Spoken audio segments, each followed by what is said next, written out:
Another day, another basketball stories na naman ang pagkikwentuhan natin.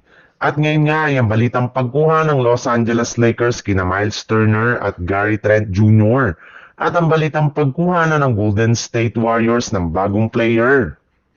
Base nga sa ibinulgar pa lang na balita ng isang NBA insider, open pa rin nga daw ang Los Angeles Lakers sa pag-trade nila kay Vanderbilt basta't makakuha sila ng isang mas magaling na 3 and D player na makakatulong kina LeBron James at Luka Doncic sa kanilang kampanya next season.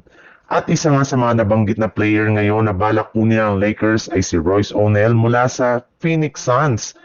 Mas gusto nga daw po ngayon ng Lakers na makuha ng isang players na gumawa ng puntos at dumipensa kaya balak nga na i-offer nila sa Suns si Jared Vanderbilt ngayong season.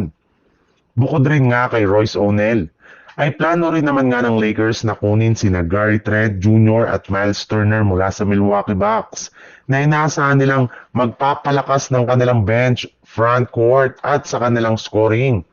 At para nga makuha ang mga ito ay balak nilang gamitin dito ang kanilang mga players na sina Rui Hachimura, Gabe Vincent, Jackson Hayes at Dalton Kenney.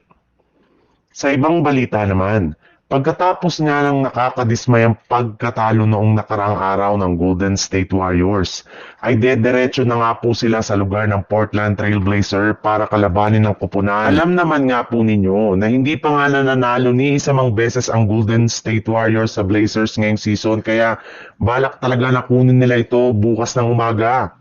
Isa rin naman nga ito sa mga pinakamahalaga nilang game ngayong season since kailangan nga nila ito na maipanalo kung ayaw man nila na bumagsak sa ika-9 na pwesto sa standing ng Western Conference.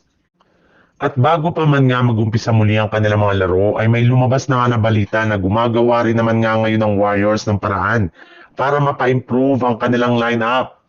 In fact, ikinumpirma na nga ng isang NBA insider na balak nilang i-convert sa regular contract ang kanilang two-way player na si Patty Spencer matapos nitong buhati ng kanilang team ng mga nagdaang araw.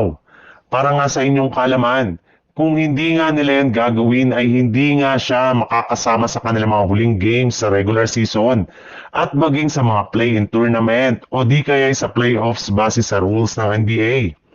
Pero worth it rin naman nga ito dahil siya na rin naman nga talagang pinaka nararapat na maging kapalitan ni Curry sa kanilang backcourt.